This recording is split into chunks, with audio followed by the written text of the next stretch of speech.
The strongest people don't cry in front of others. They're the ones who stay composed when everything inside them is shaking. The ones who listen while their own thoughts pile up quietly. The ones who say, I'm okay, with such ease that no one thinks to question it. I used to think strength looked loud, confident, unbreakable. I was wrong. Strength is often silent. It shows up in people who hold themselves together all day and fall apart only when a door closes behind them. In the ones who keep moving forward because stopping would mean feeling everything they've been postponing. I know this because I've been that person. There were days when no one would have guessed anything was wrong. I showed up. I smiled, I did what was expected of me, I carried conversations, I carried responsibilities, I carried other people's emotions like they were lighter than my own. And then, at night, when the world softened, I cried, quietly, carefully. Not the kind of crying that demands attention, the kind that happens with your hand over your mouth so even the walls don't hear you. I didn't cry because I wanted sympathy. I cried because holding everything in all day had left nowhere else for it to go. Strong people learn early how to manage themselves, how to stay steady, how to not burden others, how to be reliable even when they're breaking inside. And at first, it feels like maturity. You become the calm one, the dependable one, the one people lean on. But over time, something shifts. You start realizing that no one asks how you're really doing, not because they don't care, but because you've taught them you're always fine. You don't show cracks, so no one looks for them. I didn't notice when I stopped sharing my struggles. It wasn't a decision I made consciously. It just happened, slowly, like a door closing inch by inch until one day it's shut and you don't remember leaving it open. There were moments when I wanted to say something, when the words sat right at the edge of my tongue, but I swallowed them. I told myself it wasn't worth it, that I'd deal with it later, that other people had bigger problems. That's how strong people talk themselves out of being human. We convince ourselves that we're fine because admitting otherwise would mean letting go of control, and control becomes our safety, our shield. But shields get heavy when you never put them down. I remember sitting alone one evening, lights off, phone face down. The room felt too quiet, like it was waiting for me to say something. I didn't. Instead, my chest tightened, my throat burned, and tears came without permission. I wasn't sad in a clear way. There was no single reason, no specific moment I could point to and say, this is why. It was everything I hadn't felt fully, everything I'd postponed, everything I'd carried without sharing. That's how the strongest people cry. Not over one thing, but over all the things they never allowed themselves to process. I didn't sob, I didn't collapse. I just sat there, tears running down my face, breathing slowly, trying not to make a sound, like my pain needed to stay private to remain valid. There's a strange loneliness in that. Being strong doesn't protect you from pain. It just teaches you how to hide it better. And the more capable you seem, the less likely anyone is to notice when you're struggling. People assume you're okay because you always are. They assume you'll handle it because you always do. What they don't see is the cost, the exhaustion of never being held, the weight of always holding yourself together, the quiet grief of realizing that your strength has made you invisible. I used to think crying alone meant I was weak in secret. Now I understand it meant I was surviving. Still, survival isn't the same as living, and that thought stayed with me long after the tears dried. After that night, I didn't feel lighter. That surprised me. I'd always heard that crying helps, that once the tears come, something releases, that you feel cleansed, calmer, clearer. But this wasn't that kind of crying. This was the kind that empties you out and leaves you sitting there, quiet, wondering how much longer you can keep doing this alone. The next morning, I woke up like nothing had happened. That's another thing about strong people. We reset quickly. We wash our faces, we put ourselves back together, we step into the day as if the night didn't leave marks. No one asked, no one noticed, and I didn't expect them to. I went through my routine on autopilot. The familiar motions felt comforting, like proof that I was still functioning, that I hadn't fallen apart in any visible way. But inside, something felt tender, like a bruise you forget about until you accidentally press on it. I became more aware of how often people came to me with their problems, how easily they trusted me with their fears, their frustrations, their unfinished thoughts. I listened. I'd always listened.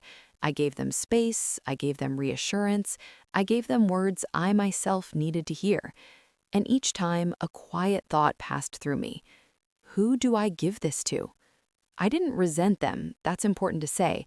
Caring came naturally to me. It still does. But there was a growing imbalance I could no longer ignore. I was pouring into everyone else, and there was no place for my own feelings to land. That's when I started to realize something uncomfortable. Strength can become a role.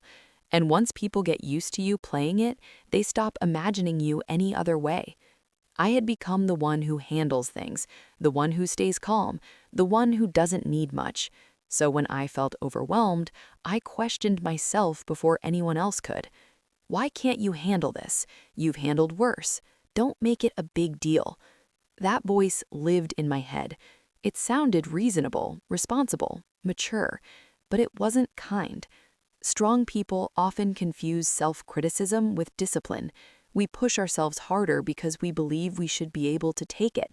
And when we can't, we don't reach out. We retreat.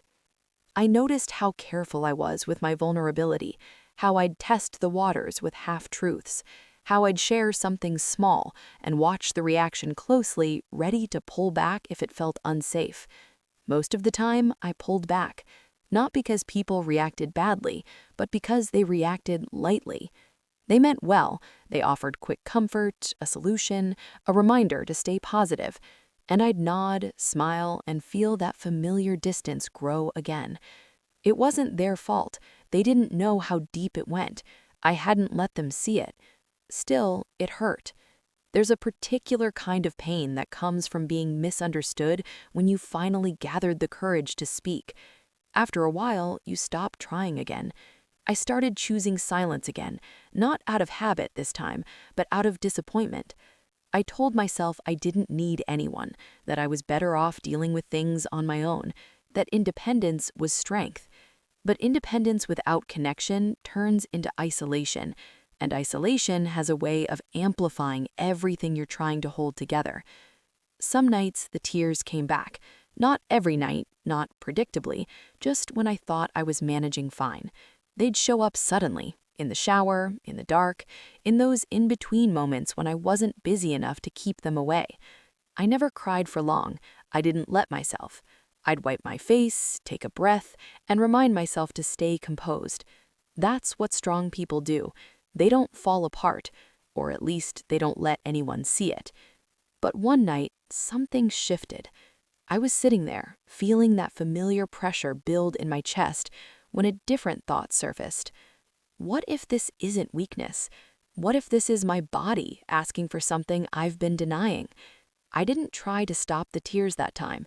I didn't judge them. I didn't rush to calm myself down. I just let them be there.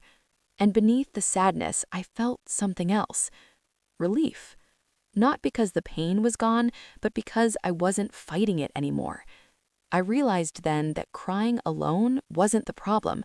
The problem was believing I had to. That realization didn't immediately change my behavior. I still kept most things to myself, still hesitated to lean on anyone, but a small crack had formed in the armor, and through that crack, a different kind of strength began to emerge, not the kind that survives quietly, the kind that wonders if it deserves to be held too. That thought stayed with me longer than I expected.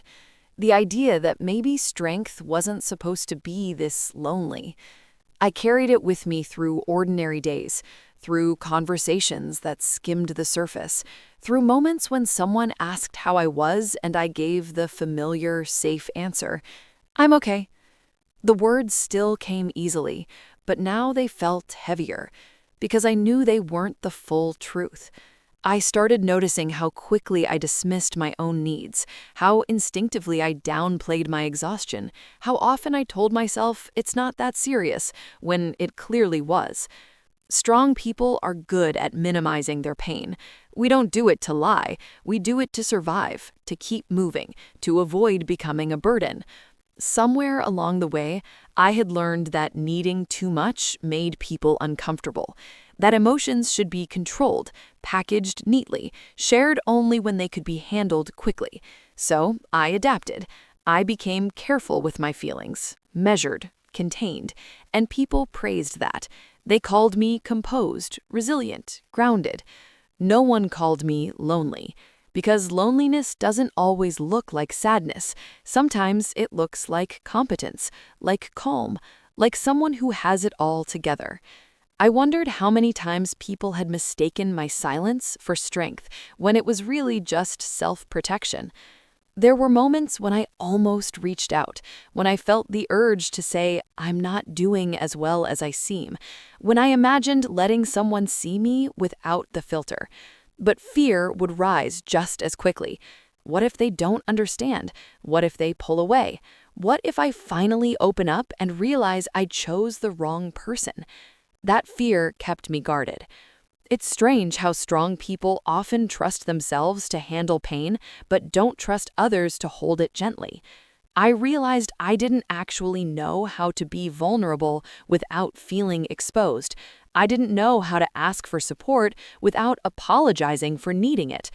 Even in my own thoughts, I framed my feelings carefully, as if I needed permission to feel what I was feeling.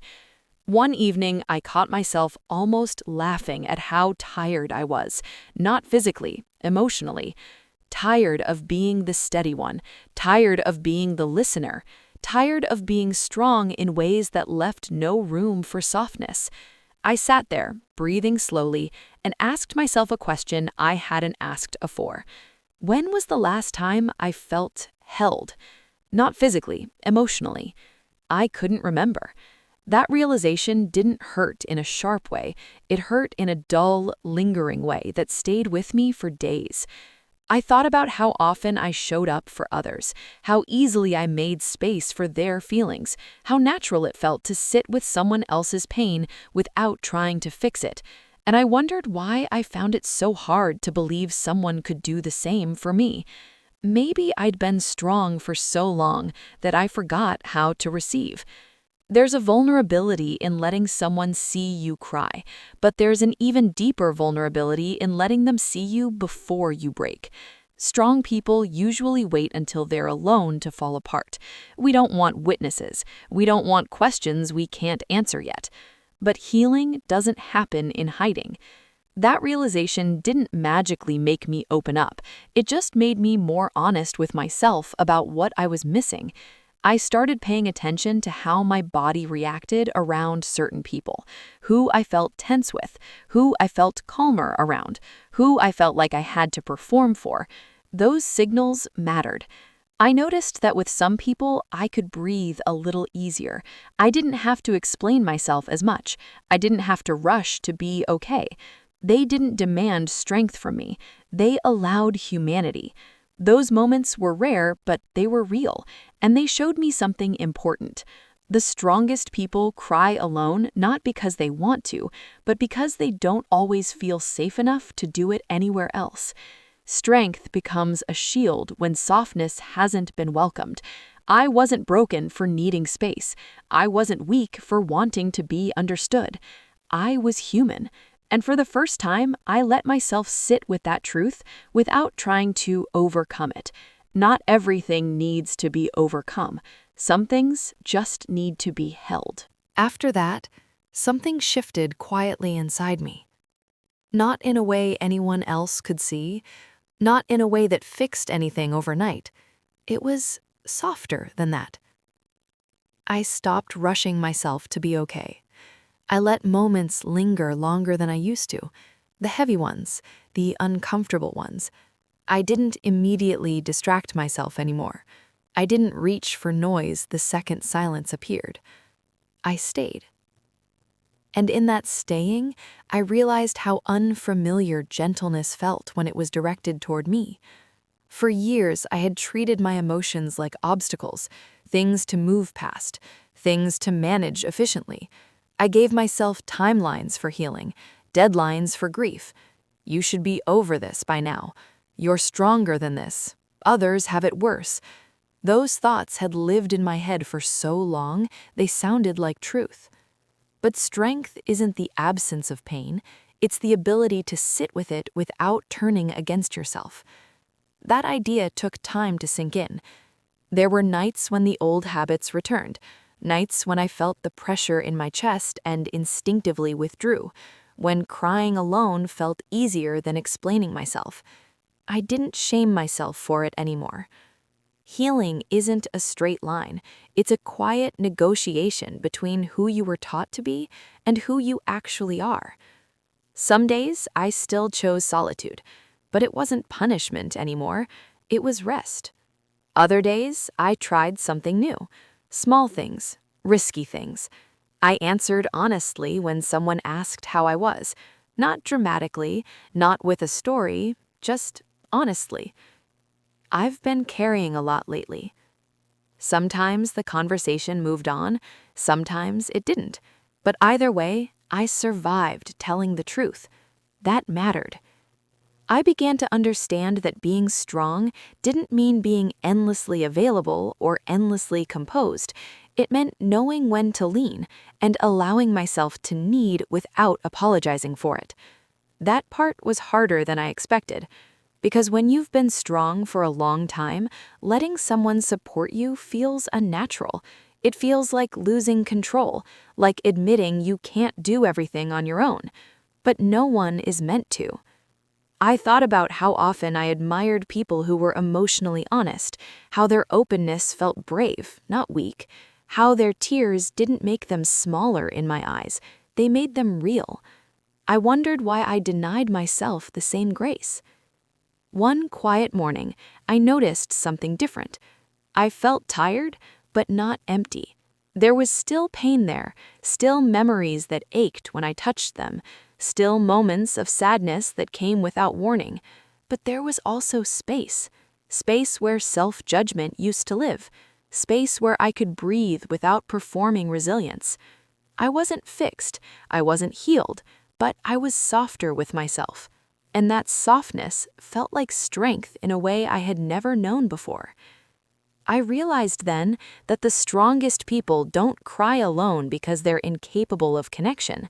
They cry alone because they learned too early that strength meant handling everything by themselves. Unlearning that takes time.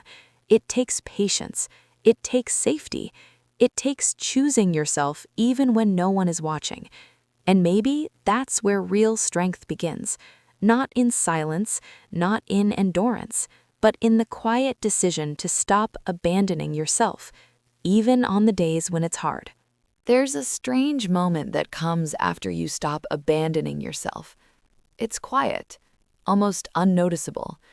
Nothing dramatic changes on the outside. Life doesn't suddenly become lighter. People don't magically understand you better. The past doesn't loosen its grip all at once. But inside, something steadies. I started noticing how I spoke to myself when no one was around. The tone, the patience, the pauses. I wasn't kinder every day. Some days I still slipped into old patterns, old defenses, old self-criticism that arrived automatically, like muscle memory. But now there was awareness. And awareness changes things slowly. When I felt the urge to disappear, I asked myself why. When tears came, I let them come without immediately trying to justify them. When loneliness crept in, I didn't rush to label it as weakness. I listened, and what I heard surprised me. Under all that strength I had been performing for years, there was exhaustion. Not the kind that sleep fixes, the kind that comes from holding yourself together too tightly for too long. I realized how often I had been strong for other people. Strong so they wouldn't worry, strong so they wouldn't leave, strong so I wouldn't feel like a burden. But strength that costs you your honesty eventually costs you your peace. That truth settled in slowly. I stopped forcing myself to show up as fine when I wasn't. I didn't overshare, I didn't dramatize my pain, I just stopped pretending. Sometimes that meant saying less. Sometimes it meant saying nothing at all. And sometimes it meant letting someone see the cracks. Not everyone stayed, and that hurt in a quiet way. But the people who remained, the ones who didn't rush me, didn't fix me, didn't minimize what I felt, they showed me something important. I didn't need to be unbreakable to be worthy of care. I think the strongest people cry alone because they learned that survival depended on it. But survival isn't the same as living. Living asks for more honesty, more softness, more risk, and it asks you to trust that your pain doesn't make you unlovable. There are still nights when I sit alone with my thoughts, nights when the world feels distant and my chest feels heavy for no clear reason. I don't fight those moments anymore. I sit with them, not because I have to be strong, but because I don't have to run. And in those moments, I remind myself of something I wish I had known earlier. Crying alone doesn't make you strong. Facing yourself does. Letting yourself feel without judgment does. Choosing not to harden does.